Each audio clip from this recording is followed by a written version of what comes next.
Thank you for tuning in to the latest edition of the 12 Kyle podcast. Whether you're listening during your commute, while working out, or just relaxing at home, we appreciate you. Every download, every listen, and every subscription means a lot. Up next, the 12 Kyle podcast. Ladies and gentlemen, thank you for listening. Thank you for downloading. And thank you for subscribing to the latest edition of the 12 Kyle podcast. I am your boy 12 Kyle. Man, check this out. All right. Peep this. Who is the greatest Laker ever? Now, I know that's a loaded question. And the reason why I say that is because it really could depend on who you ask. And it also could depend on the age of the person that you ask. Because if you ask someone who is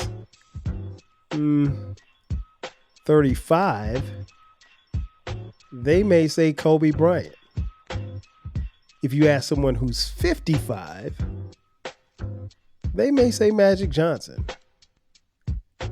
So let me start by saying that, one, I think if you're talking about the greatest Laker, I think it's really between those two, Kobe Bryant and Magic Johnson. No disrespect to anybody else who played for the Lakers, but I don't think I'm stepping out on a limb and saying that it's between these two. I think there are a lot of NBA fans who will agree with me.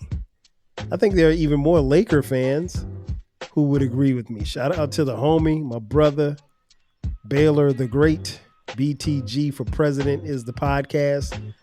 He also has another podcast called Open Run with BTG. I know he's going to hear this one, and he may be a little bit mad at me for not asking him to do this one with me. But shout out to BTG. I'll say this. When you're speaking about the players, let's talk about them individually first. Kobe Bean Bryant.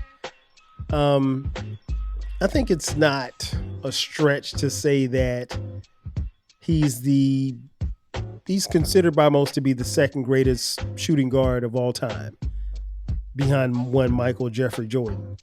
And Kobe's career, was in LA. He spent all of his years, I think he was a Laker, 21 years, I think, in the Laker uniform. He was the cornerstone of their franchise. The Lakers dynasty won, 5 NBA? He won 5 NBA titles. Kobe was an elite scorer. In the 5 titles that he won 2 finals MVPs. And who could ever forget the 81-point game that he had against the Toronto Raptors in a single game, that second to only Wilt Chamberlain as far as the most points scored in one basketball game. And honestly, there's probably not anybody tougher to defend. He was a tough shot maker. He was a clutch performer, and he was an icon. And he was a kid who was drafted out of high school to come play for the Lakers. And people like Baylor, my man Uncle Dolomite from the Too Much Game podcast, shout out to the millionaire Uncle Dolomite. People like that, and I mention those two because they're LA kids, young men who grew up in LA. Now they're old geezers. But they're Laker fans, and they grew up and they literally watched Kobe grow up with them, and they grew up with Kobe. Because I think when Kobe got to LA, I want to say he was like 18 years old, 17, 18 years old. And they saw him struggle, and then they also saw him become a superstar. Conversely, Earvin Magic Johnson. Magic Johnson was one of the most dominant players of all time. He is considered by many, and I don't think it's a stretch to say this, one of the greatest leaders of all time. You know what? Let me scratch that. I think he's probably the greatest leader because of his playmaking ability and his high basketball IQ. Much like Kobe, he did win 5 championships, all in a Lakers uniform. And he won 3 finals MVPs. And, you know, he won the assist title, I think, 4 times. Magic was the catalyst to the Showtime Lakers. And again, a cornerstone athlete who spent his entire career in the City of Angels. And he, like I said, he was the captain. I don't want to say captain of the ship. He was the leader of the Showtime Lakers. So it's safe to say that Kobe and Magic should be honored as 2 of the top 10 performers in the NBA of all time. I don't think putting them in the top 10 is a stretch. Hell, there may be some people that will put both of them in the top 5. You get no argument from me. But it's really hard if you say who's the greatest Laker. Because again, both of them spent their entire careers in LA. So let's start with the obvious. If we're going to compare the two, let's start with the obvious. And then we'll try to come to some type of resolution here. They both won 5 championships. Magic won his championships in 1980, 82, 85, 87, and then 88. So 87 and 88, they went back to back. Kobe won his 5 championships in 2000, 2001, 2002, 2009, and 2010. So he went back to back to back and then back to back. Kobe has one of the most impressive resumes, like I said, winning five rings. Now, of course, he did win those with Shaq. But it was his clutch scoring, his defense, that enabled them to win those titles. Kobe wasn't riding Shaq's coattails. Trust me, he was as dominant, and they made a historic three-peat. But as dominant as Shaq was inside, Kobe's clutch shot making and perimeter scoring and perimeter defense was invaluable to the team. And then in 2009 and 2010, Kobe, there was no Shaq. Kobe, you saw Kobe become the Mamba and take his game to the next level and subsequently take his team to the next level. And Kobe is arguably one of the most talented players of his era. Conversely, Magic won his 5 titles, as I mentioned, in the 80s. He was the floor general. I mean, he was 6'9", 200-something pounds.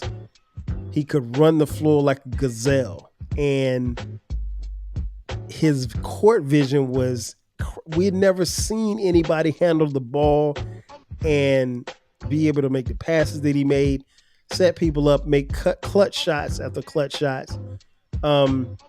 His battles with Larry Bird from the Boston Celtics were classic. And Magic Johnson, along with Larry Bird, literally and figuratively saved the NBA. I'm not telling you what I heard. I'm not telling you what I read. I'm telling you what I saw with my own 2 eyes. Magic Johnson was one of the reasons why I started watching basketball, even though I was not a Lakers fan.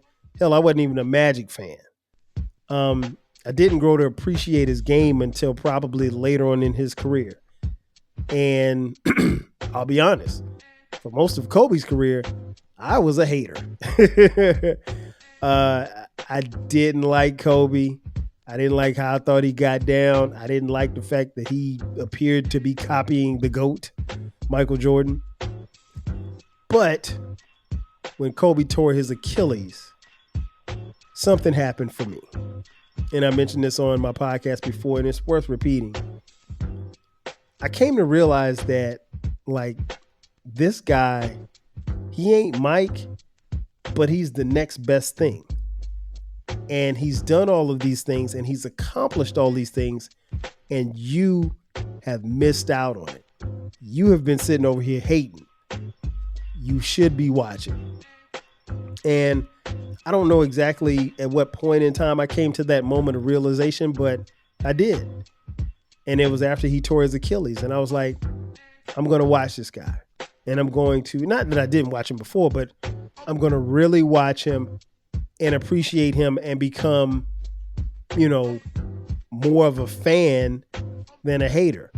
Now, I'm not going to sit here and tell you I was waving the purple and gold pom-poms for Kobe, but I had a deeper appreciation for who he was. And I always said, even in my critique and my quote-unquote hate for Kobe, I always told people, like, I can't hate on his game. I mean, his game was, the boy was cold. He was phenomenal.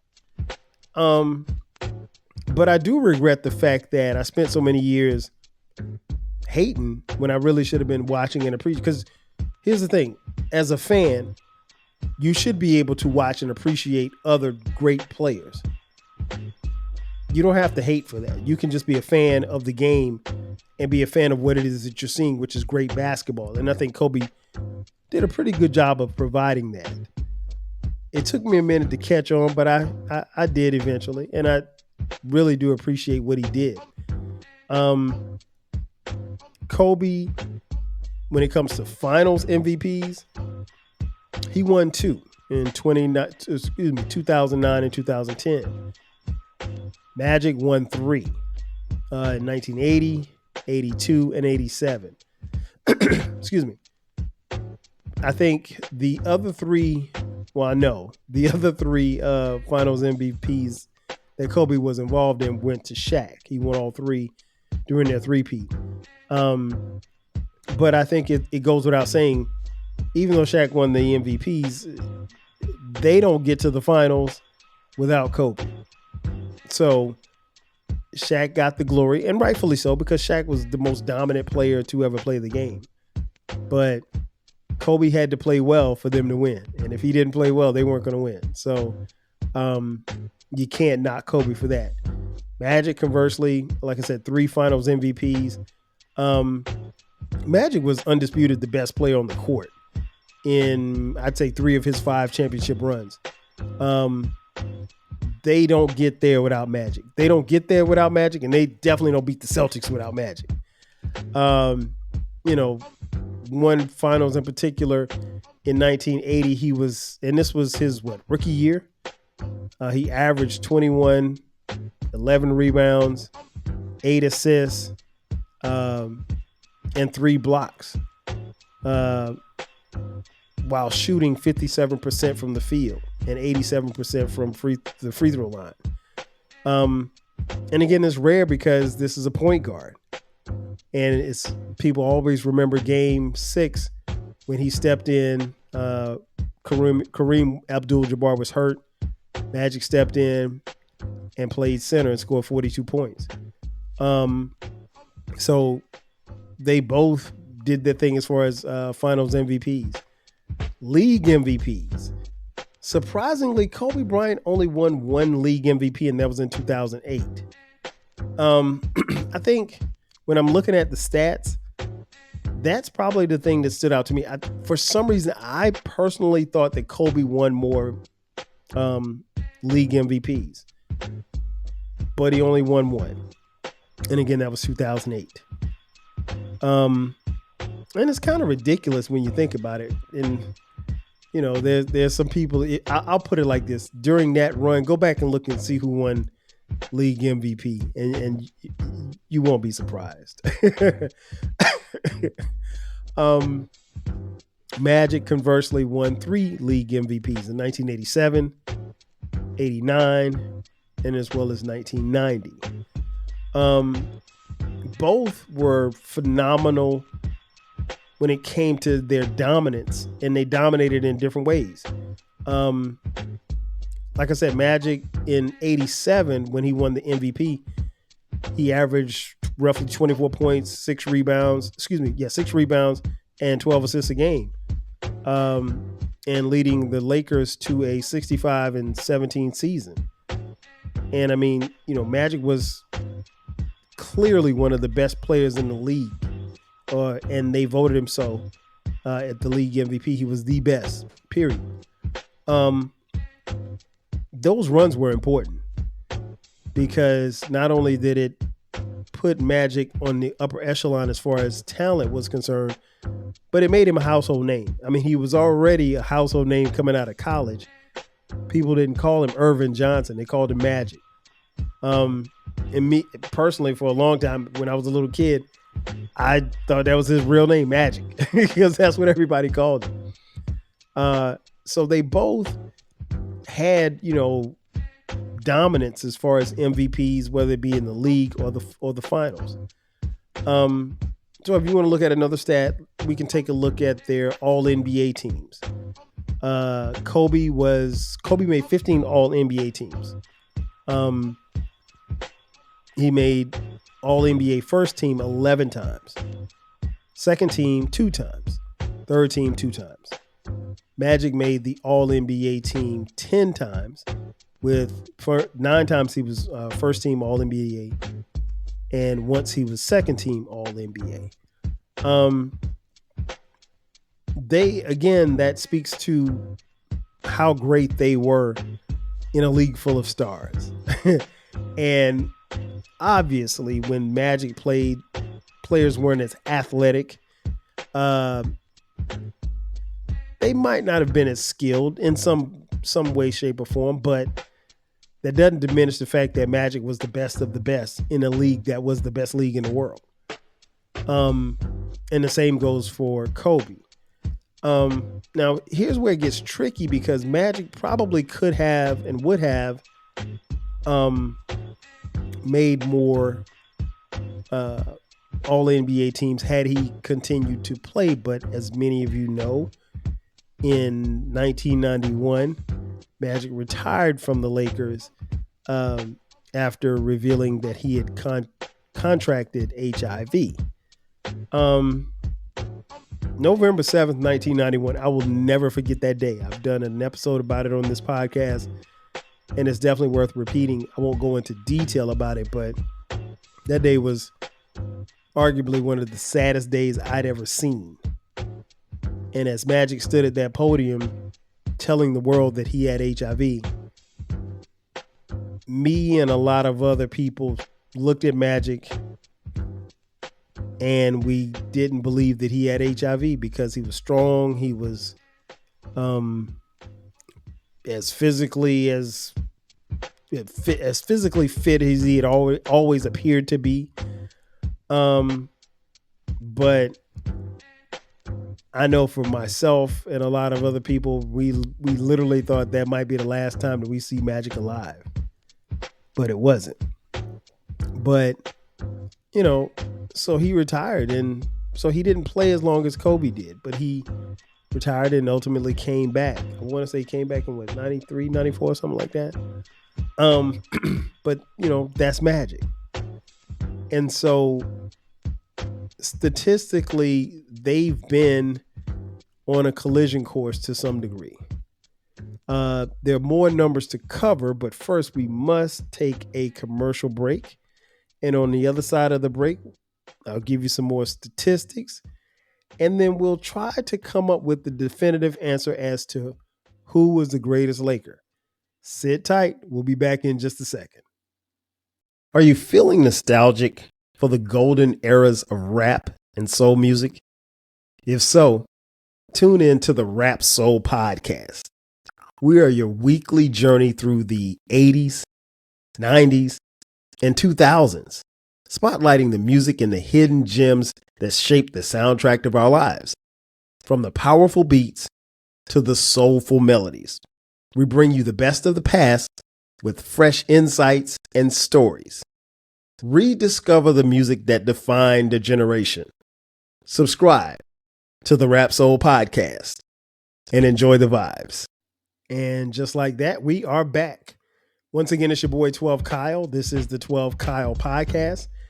And we are talking about who is the greatest Laker. Before the break, I gave you some stats. I'm going to give you a few more before we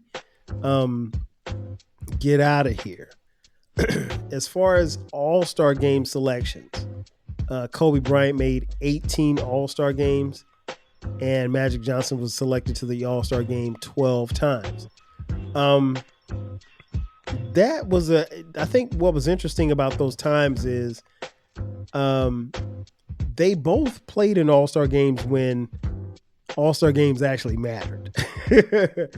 Now, I mean, the NBA All-Star game is a joke. I don't even want to get into it, but that's another story for another day. And again, it goes back to Magic's time when he retired. Magic actually retired and then came back in 1992 and played and won the MVP playing in the All-Star game in Orlando. And this was shortly after, testing positive for HIV. And that was an iconic moment, one that we'll never forget. He and Isaiah, his buddy, Isaiah Thomas, going back and forth. But they really, the guys really let Magic feel like he was, back in the mix. And that was good for him because it propelled him to be on the Dream Team later that summer, which I think is the greatest basketball team ever assembled. So yeah, they both went to multiple All-Star games. Now here's where Kobe separates himself from Magic statistically. If we talk about all defensive NBA teams, Kobe Bryant made the all defense team, first team all defense 9 times, second team all defense 3 times. Magic Johnson made the all defensive team 0 times. Magic really wasn't much of a defender. I mean, like, he's 6'9", but he wasn't going to lock anybody down. Now, he wasn't going to just give up points, but, the Lakers had pretty much like defensive guys, defensive stoppers, like Michael Cooper and Byron Scott. So, Magic really didn't have to do that much defensively.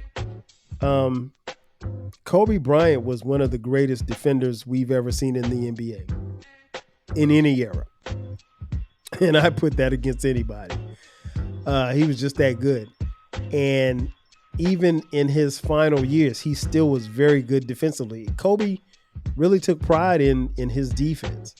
Like I said, Magic was 6'9", 210, 215. But he didn't have to guard like the little point guards or anything like that. He was a pretty good guy. He was pretty good at getting steals, but a lot of that stuff came off the ball. But all in all, if you look at their statistics, they kind of run the same. Kobe leads in some, Magic leads in others. So that leads me to the question that I asked when I initially started this podcast.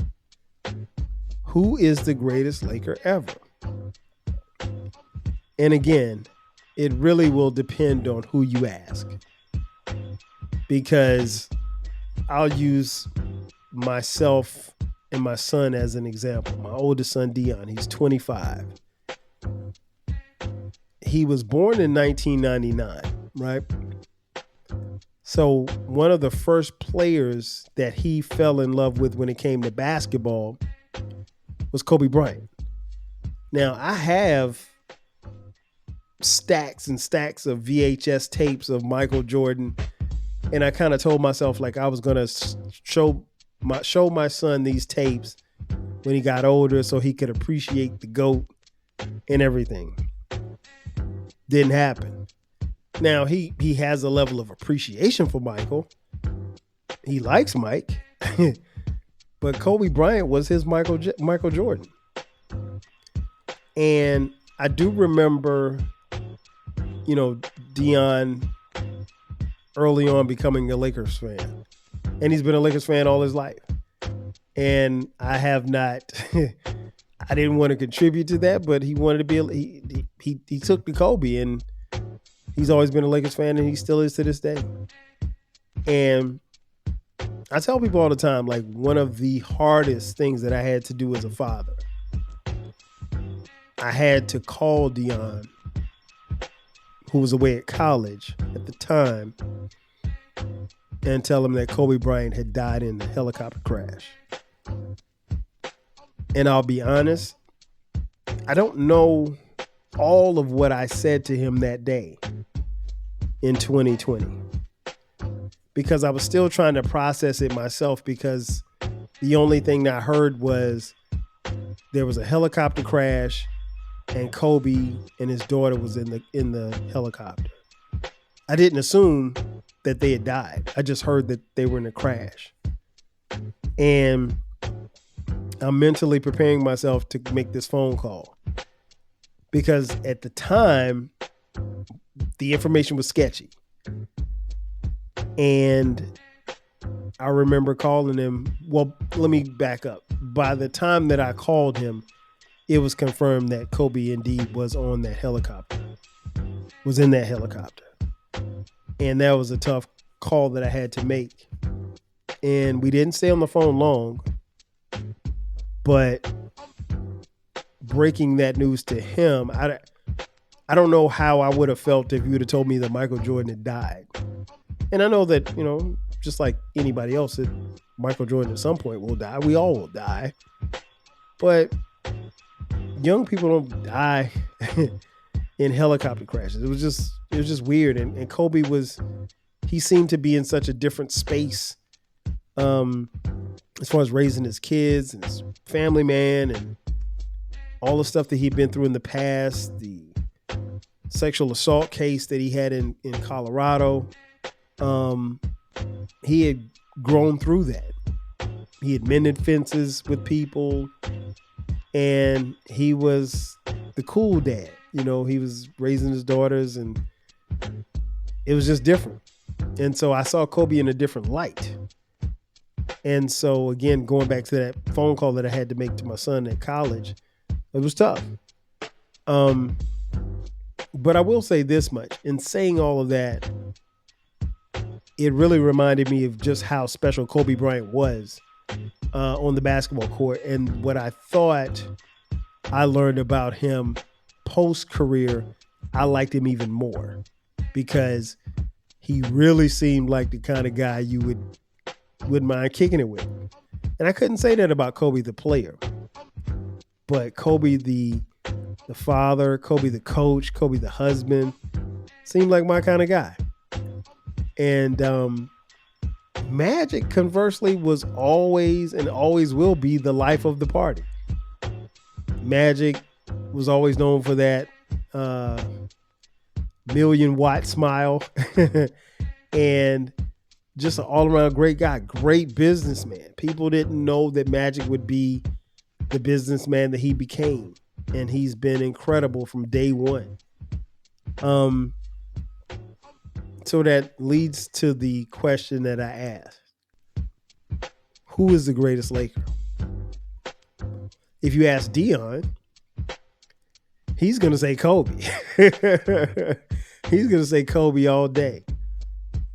And there are many of you who grew up with Kobe, who watched Kobe as a rookie shoot 2 air balls in the playoffs against Utah. I expect you to say Kobe. I'm not mad at you for saying Kobe. Deep down, I think Kobe Bryant, skill-wise, is probably one of the greatest players I've ever seen. But in my opinion, the greatest Laker is Earvin Magic Johnson. And that's by the slightest of edges. I give him the slightest of edges over Kobe. Because I think in this case, if there was no Magic, there would never be a Kobe. And to come into the league and do what he did, and literally and figuratively saved the league, I think that says a lot about about Magic. For Kobe to come out of high school and excel in a time where nobody gave him anything. Keep in mind, when Kobe got to the Lakers, there were already 4 other All-Stars on the team. He literally had to work his way up. He didn't step into it as a superstar. There were a lot of people that when the Lakers made the trade for Kobe Bryant, they heard about his workouts, but nobody's seen the kid play before. Keep in mind, Kobe Bryant wasn't even, was he drafted like 12, 13, something like that by the Charlotte Hornets? And the Charlotte Hornets have to feel stupid by drafting Kobe and trading him immediately with the Lakers for Vlade Divac. Can you imagine Kobe in Charlotte with the Hornets? I think he still would have been great. Now, would he have won 5 titles? Probably not. But he would have been great. But yeah, for my money, and it's a tough call, but I got to give it to Magic. I just think Magic, he was the epitome of being a Laker, and he was a Laker for life. And he's led the Lakers on the court as a coach, as a person in the front office. I mean, he's still a Laker, and Kobe will always be a Laker. And one of the coolest things that I think you can see is when you walk into Staples Center, which I got a chance to see a couple of years ago when I went out to LA. You walk in Staples Center and you see those jerseys hanging up in the rafters. Number 24 and number 8. And now if you go to Staples Center, you see the statue outside of Kobe Bean Bryant. Again, you get no argument from me if you say Kobe's the greatest Laker. For my money, I'm going with Magic. But again, you get no argument from me if you say Kobe. Kobe Bean Bryant, rest in peace. Ladies and gentlemen, that's going to do it for me. Thanks for checking out this edition of the 12 Kyle podcast. Be sure to subscribe to the podcast if you haven't done so already, and share the podcast. That's very important as well. You can find the podcast on YouTube, youtube.com/12 Kyle podcast. We have both audio and video there. Make sure that you like and subscribe and share it with a friend. Share it with a friend. Share it with a friend. The audio, you can find this podcast wherever you get your podcast for free. We're on every major streaming platform. You can follow us on social media at 12 Kyle Podcast, and follow me at 12 Kyle on Twitter X, Facebook, Instagram, Threads, and TikTok.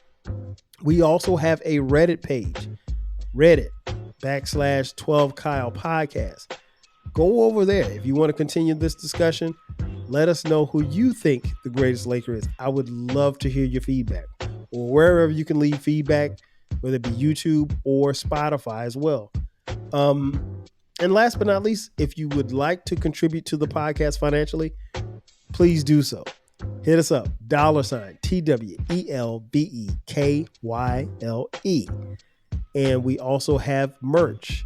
Look in the description box. There's a link that says merch. Click that, and you can buy 12 Kyle Podcast hoodies, t-shirts, as well as coffee mugs like the one I'm holding right here.